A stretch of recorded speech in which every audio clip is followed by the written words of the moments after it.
Good morning बच्चों, वंश education classes में आपका स्वागत है।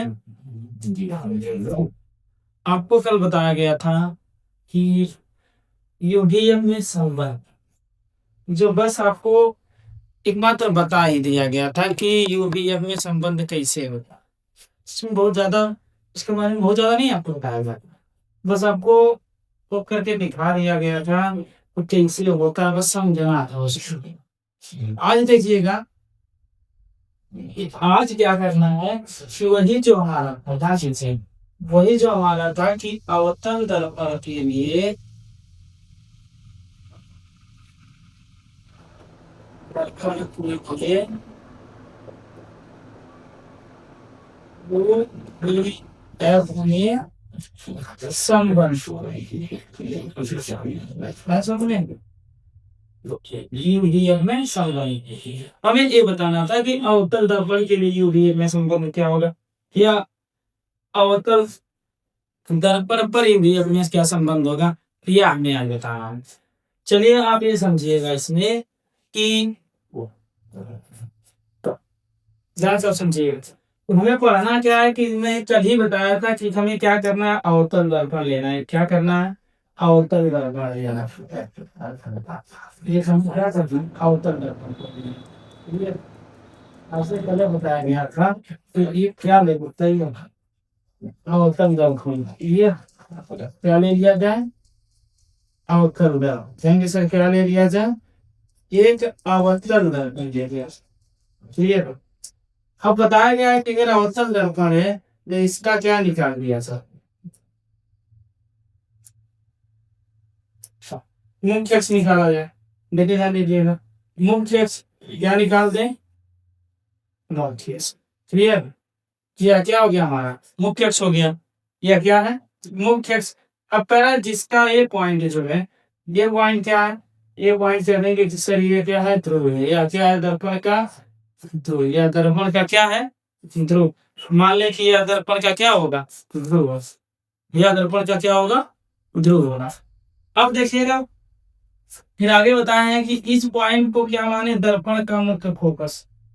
यह और इस पॉइंट को वक्रता केंद्र सी करें। चलिए आपको बताया। अब कह रहा है कि अगर कहते हैं कि हमारी यहाँ पे कोई वस्तु है, यहाँ पे क्या हमारी है, यहाँ पे मान लें कि यहाँ पर हमारी क्या है, वस्तु है। यहाँ पर हमारी क्या है, वस्तु है।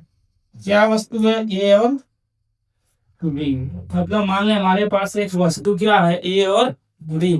हमारे पास एक वस्तु क्या दी गई है, ए तथा बी दी गई है। वस्तु हमारे पास एक क्या दी गई है, ए तथा बी दी गई है। ध्यान दीजिए, कह रहा है कि सबसे पहला जो नियम, पहले ही नियम पर चलेंगे। पहला नियम आपसे ये बताया गया था कि कहाँ लेके जाए, बताइए। तो कहेंगे जब पता था कि कहाँ लेके जाए, मतलब मुख्य अक्ष के समांतर। सबसे पहले कहाँ लेके जाए, मुख्य अक्ष के समांतर। कोई किरण मुख्य अक्ष के समांतर लेके जा रहे, कोई किरण मुख्य अक्ष के समांतर लेके जा रहे हैं। तो बताया गया कि जैसे ही किरण मुख्य अक्ष के समांतर लेके जाते हैं, होता क्या है कि यह मुख्य फोकस से चली जाती है। कहाँ से जाएगी, मुख्य फोकस से चली जाएगी।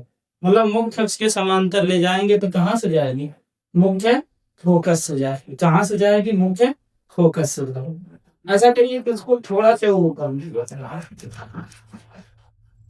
थोड़ा सा इसको उल्टा हो, देखिएगा।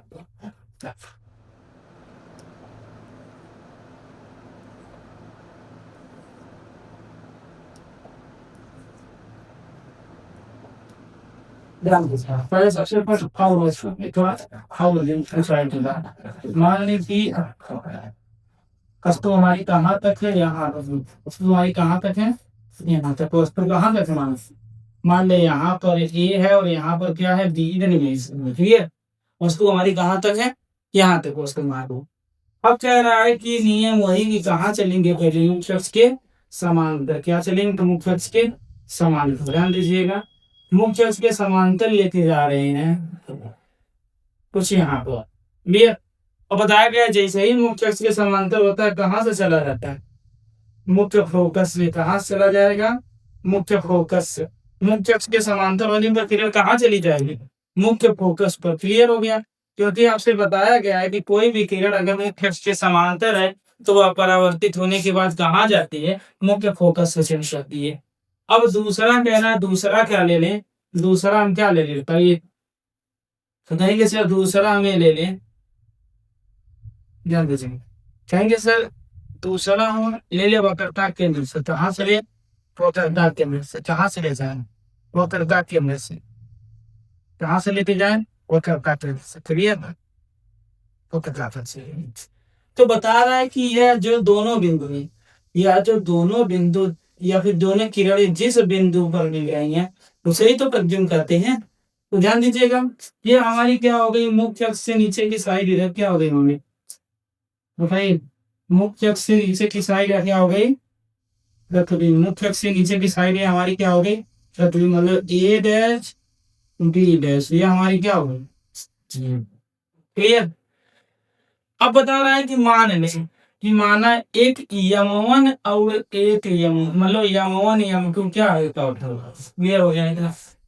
अब हम क्या करेंगे, एक पॉइंट कह रहा है कि ये जो जहां मिला इसको को मान लें, और ये जो जहां मिल रहा है ये रेखा जहां मिल रहा है उसको क्या मान लेंगे, क्लियर।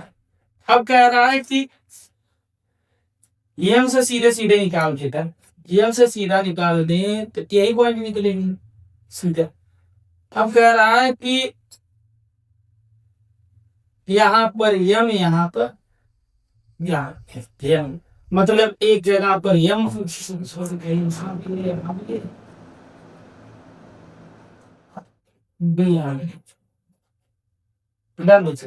अब हमारा यम और यम, क्लियर।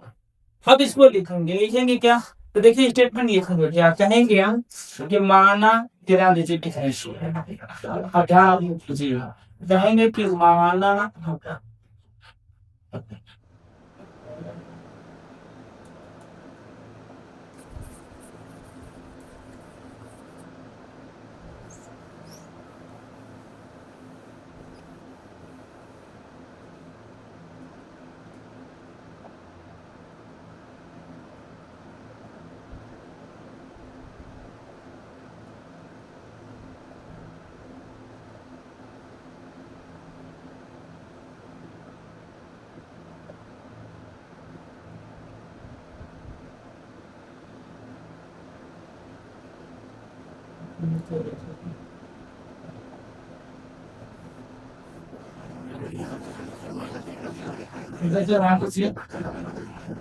कहेंगे क्या, 10% दे दो। अब सबसे पहले कहेंगे कि माना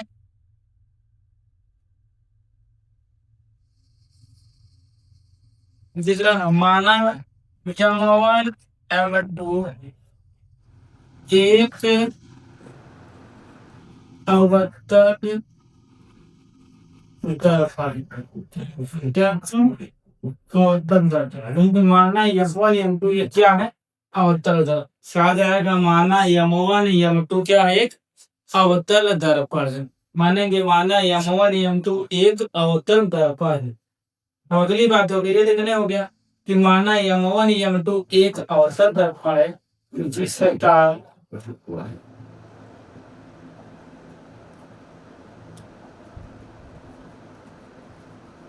जिसका माना हम पतंग से अवतल दर्पण है जिसका जो पी मुख्य फोकस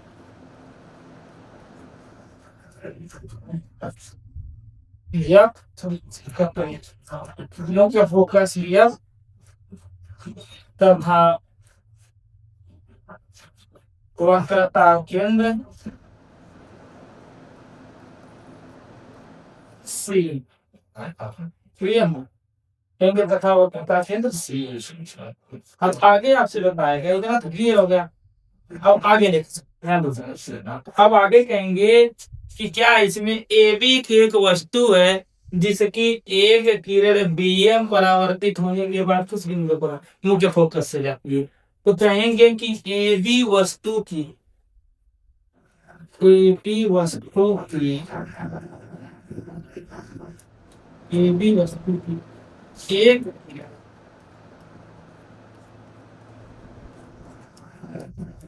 एक ही वस्तु की एक किरण कौन सी किरण है बी एम, कौन सी बी और एम। एक किरण बी एम क्या करती है, तय वस्तु ए बी की एक किरण बी एम परावर्तित होने के बाद पीएम दर्पण पर परावर्तित होने के बाद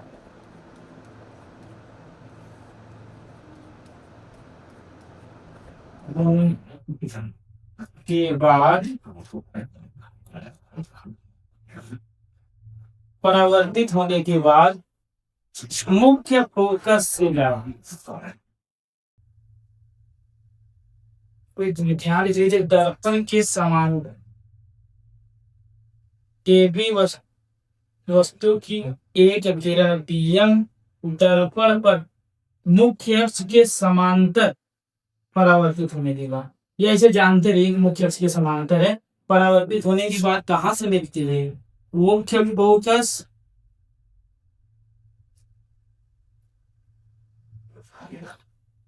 पर मिलती है।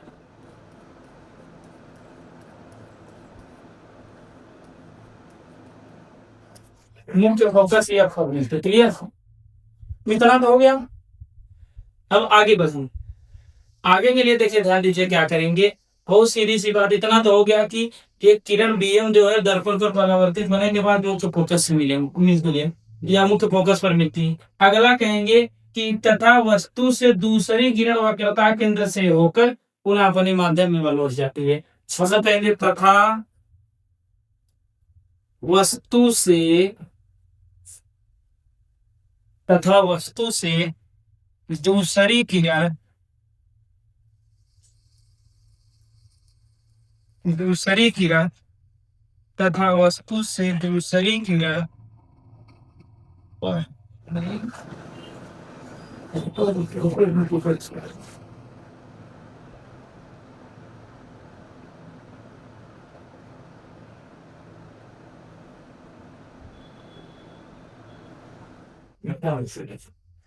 सबसे आगे क्या बताया है कि तथा वस्तु से दूसरी किरण, अब बात है कि दूसरी किरण, देखिएगा दूसरी किरण क्या होती है, तो कहेंगे दूसरी किरण वक्रता केंद्र से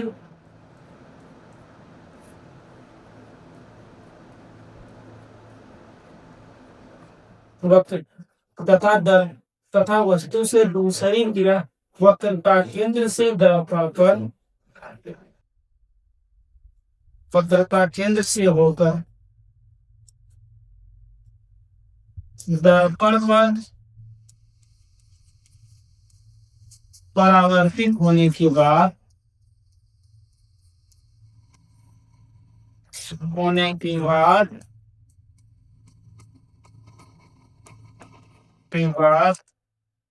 परावर्तित होने के बाद पुनः उसी माध्यम में, या पुनः कह सकते हैं उसी माध्यम में, या कह सकते हैं कि पुनः वक्रता केंद्र से वापस लौट जाती है। तो कहेंगे पुनः वक्रता केंद्र से, वक्रता केंद्र से, वक्रता केंद्र से पुनः वक्रता केंद्र से वापस, पुनः वक्रता केंद्र से वापस लौट जाते थे।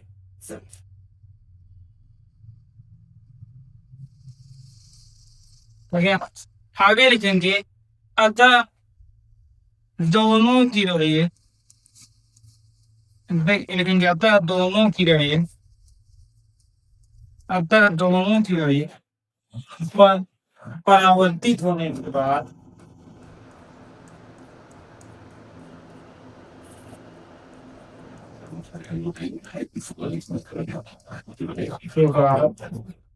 अतः दोनों किरणें परावर्तित होने के बाद, ध्यान दीजिएगा, अतः दोनों किरणें परावर्तित होने के बाद बी डैश बिंदु पर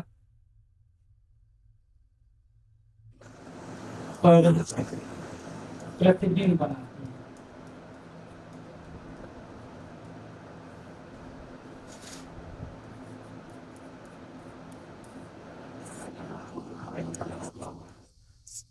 क्लियर हो गया। कह रहा है ये दोनों किरणें जो होती हैं परावर्तित होने के बाद क्या करती है, प्रतिबिंब बनाती है। किस पर प्रतिबिंब बनाती है, बी बिंदु पर। क्या कह सकते हैं, प्रतिबिंब ए डैश बी डैश। क्लियर। हाँ समझ में। कह रहा है कि यह वस्तु जो है, ये इन दोनों किरणें, एक ये वाली किरण और एक ये वाली किरण, दोनों परावर्तित होने के बाद इस बिंदु पर क्या कर गई, प्रतिबिंब बनाती है। क्लियर हो गया। एक मिनट के पानी पी सकते हो।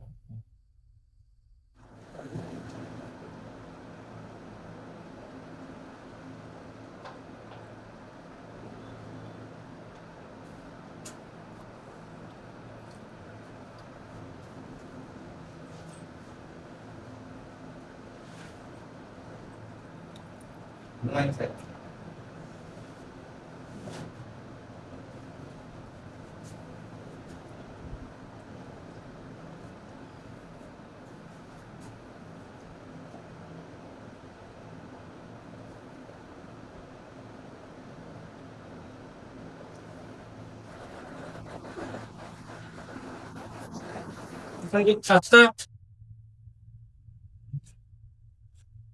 छात्र समरूप त्रिभुज, अतः समरूप त्रिभुज। अब ध्यान दीजिएगा, समरूप त्रिभुज कौन सा है? देखो पहले आपको बता रहा हूं।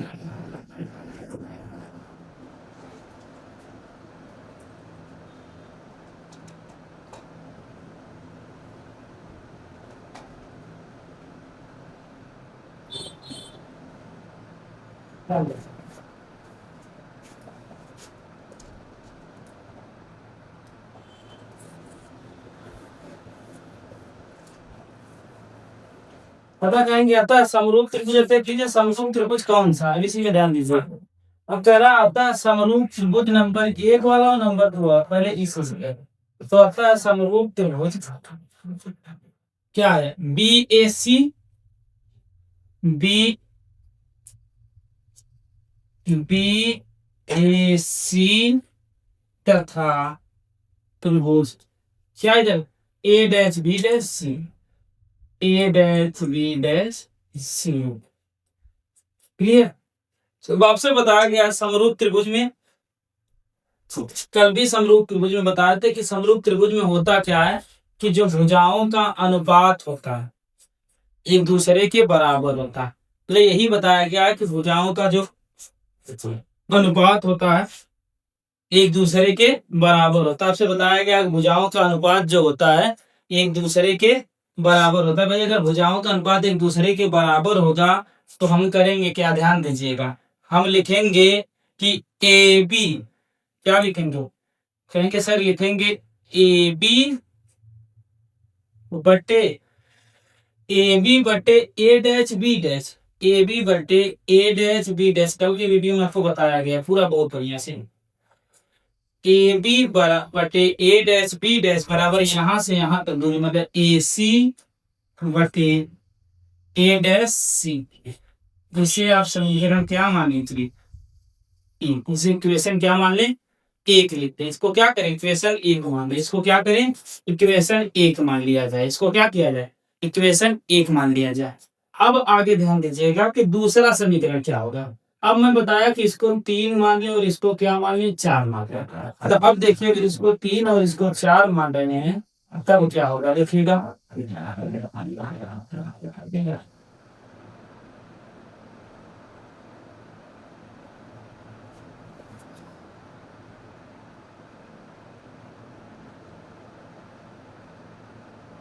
ध्यान दीजिए, तेरा इसको 3 और इसको क्या माने हैं, 4। तो फिर कहेंगे समरूप त्रिभुज, आगे कहेंगे कि समरूप त्रिभुज कौन सा समरूप त्रिभुज। अब ध्यान दीजिएगा, अब समरूप त्रिभुज हमारा है M N F, M N F, M N F, समरूप त्रिभुज यम एन एफ तथा समरूप त्रिभुज यम एन एफ तथा कौन सा त्रिभुज बताइएगा, ए डैश बी डैश एफ, ए डैश बी डैश एफ में। क्लियर। तो समरूप त्रिभुज यम एन एफ तथा ए डैश बी डैश यह पूरा क्लियर। अब इसमें क्या होगा देखिए दूसरा समीकरण और इसे देखो ध्यान दे सकते। अब इसमें क्या होगा, हाँ थोड़ा सा फिगर पे ध्यान देते ये फिगर को देखो तुम्हें। अब इसमें आपको यही बताया जाएगा कि ध्यान समझिएगा आप लोग। अब इसमें क्या करेंगे, लिखेंगे ए वाली भुजा यम एन थोड़ी भुजा, क्या कहेंगे यम एन बटे, फिर क्या हो जाएगा यम एन बटे A dash B dash, M N बटे ए डैश बी डैश बराबर इधर चलेंगे तो इधर क्या हो जाएगा यहां से यहां तक एफ एन बटे क्या एफ एन बटे ए डैश एफ एन बटे ए डैश इसे समीकरण क्या मान ले दो, इसको समीकरण क्या मान लें दो। अब बच्चों आपको जो है अगला इसके बाद मतलब इसके आगे जो है इतना आप लोग पूरा तैयार करिएगा सर, कल इतना आप लोग पूरा तैयार करिएगा। इसके बाद आपको जो है अगला आपको तो बताएंगे, आपको इसके आगे चल बताएगा कुछ ये वीडियो में पार्ट 1 करके पार्ट 2 करके पार्ट 3 करके लगा रहेगा।